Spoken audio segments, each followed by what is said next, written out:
Bonjour chers frères et sœurs, salut aux amis de l'histoire. Je voudrais parler d'un peuple du littoral Fanti. C'est le peuple Etsi.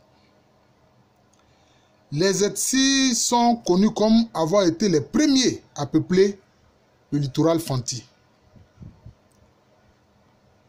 Peut-être certains s'étonnent, mais pourquoi le professeur Alou, ces temps-ci, il insiste beaucoup sur les royaumes et les peuples du littoral Fanti? Mais c'est parce que les Etsi, là, ils sont venus massivement dans l'actuelle Côte d'Ivoire. Ah oui.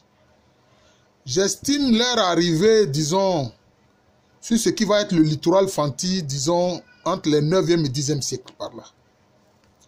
Ils vont venir massivement dans l'actuelle Côte d'Ivoire.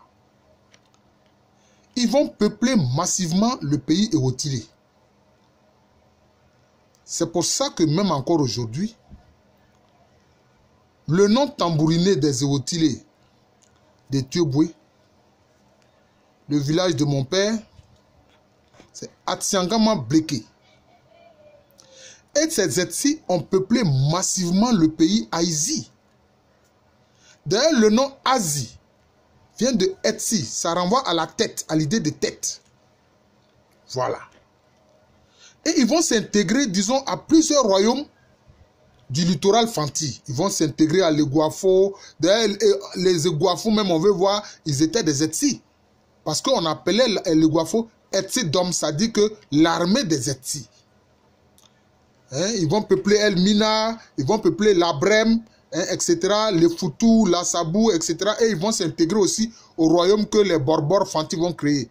Les Borbor Fanti, ce sont les Fanti qui sont venus du Bono, notamment massivement de la zone de Takiman. Alors, en réalité, au départ, les Etsi avaient créé quand même une entité politique. C'est vrai, ils étaient disséminés un peu partout sur le littoral Fanti, ce qui va être le littoral Fanti, mais ils avaient créé une entité politique que les sources portugaises appellent Cabestera. Cabestet terra terre, c'est-à-dire la terre des têtes. L'idée toujours de tête, Etsi qui veut dire tête. Quelquefois aussi dans les sources écrites, ils sont appelés Ati. Vous voyez, ça renvoie toujours à la même notion de tête. Alors, comme je l'ai dit, ils vont s'intégrer à plusieurs royaumes et chefferies. Par exemple, les Etsi de Mouri, et ils vont s'intégrer au royaume Assebou. Mais on verra même que les Assebou, ils sont de même extraction que les Etsi. Et eux, ils disaient que leur ancienne localité s'appelait Asekremedji. Voilà. Et c'était autour de la lagune Wankam. Donc vous voyez que ce sont des populations qui étaient très souvent autour des lagunes. On va le voir, on va parler d'autres lagunes, etc. Hein? Et vous verrez que les Otis, c'est ce qu'ils vont faire. Hein? Ce sont vraiment les rois de la lagune. Alors, il y a un des leurs qu'on appelle Fraïnkwa Djan. Fraïnkwa Djan. Alors, c'est lui, dit-on, qui va enseigner aux autres comment pêcher en haute mer. Et il est considéré comme le fondateur de la cité de Mouri, hein, une cité au bord de l'océan qui va être intégrée au royaume Assebou. Voilà. Et donc, c'est l'arrivée des Assebou qui va faire que vraiment beaucoup d'Etsi vont se réfugier à Mouri. Il va y avoir quelques altercations et puis par la suite, tout sera vite réglé parce que finalement, ils parlaient tous la même langue d'ailleurs. Mais, il faut dire que l'arrivée massive des Borbor Fanti,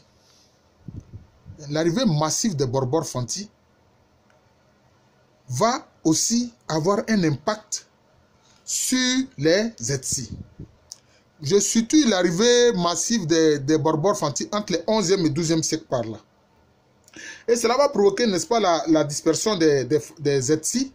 Certains vont s'installer à Chama, qui fait partie de l'espace Aranta. Certains vont s'installer à Mvouma, qu'on appelle aussi Diskov, qui fait partie de l'espace Aranta. Certains vont venir dans un pays éotilé, comme vous le savez.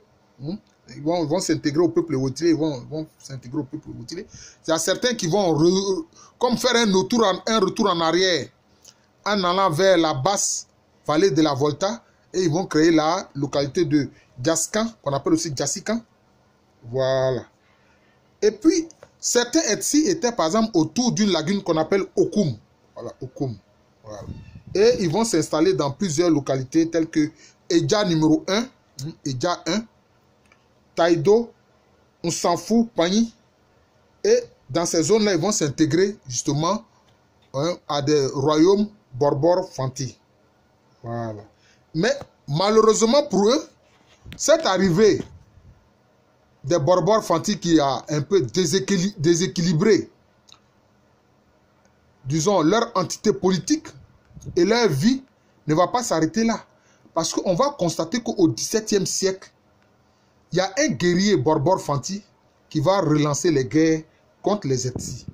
Alors ce guerrier Fanti-là, Borbor Fanti, on l'appelle Eno Bessi Kouransi.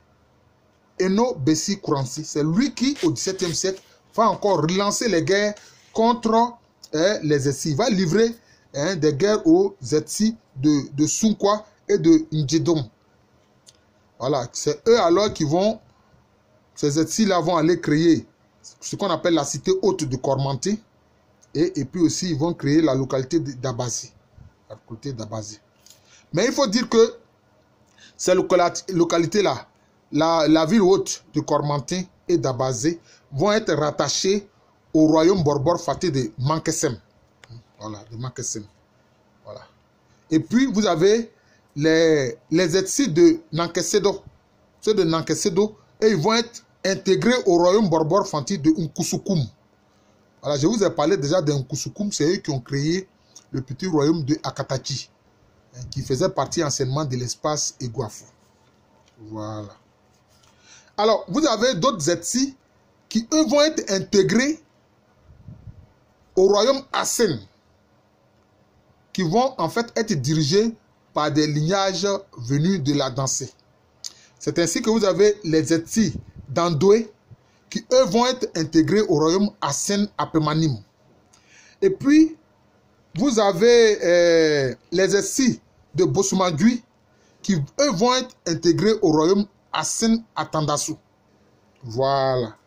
Mais ils se souviennent, ces Etsi-là, que quand ils étaient dans leur royaume à eux, leur état à eux, qu'on appelle Ati, ou que les Portugais ont appelé Cabestera, mais ils se souviennent d'anciens rois, notamment de Kourouba, de la reine Ati Amra, d'Amakwa Boadou.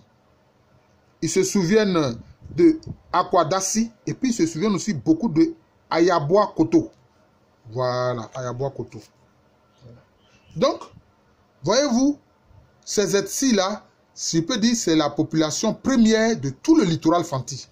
Voilà, de tout le littoral Fanti. Et ils vont venir massivement dans les lagunes de Côte d'Ivoire, et c'est eux avec d'autres groupes, notamment les Boïnais, ils vont former ce qui va être appelé le peuple Eotilé.